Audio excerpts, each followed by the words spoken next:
Министр иностранных дел России Сергей Лавров в своей статье «Россия. Центральная Азия. 30 лет на пути дружбы и сотрудничества», опубликованной в российской газете, сделал ряд очень интересных заявлений. В отличие от некоторых стран Запада, Россия не рассматривает регион Центральной Азии как арену для геополитического противоборства в духе колониальной концепции большой игры.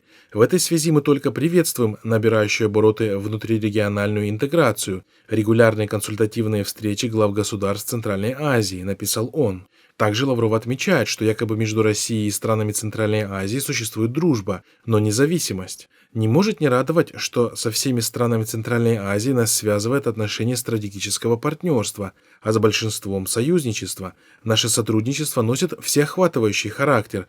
Наши гармоничные, равноправные, взаимовыгодные отношения – яркий пример того, как следует выстраивать межгосударственное сотрудничество в 21 веке.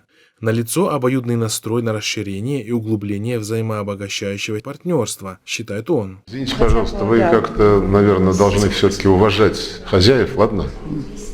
Да, пожалуйста. Во всех смыслах. Пожалуйста.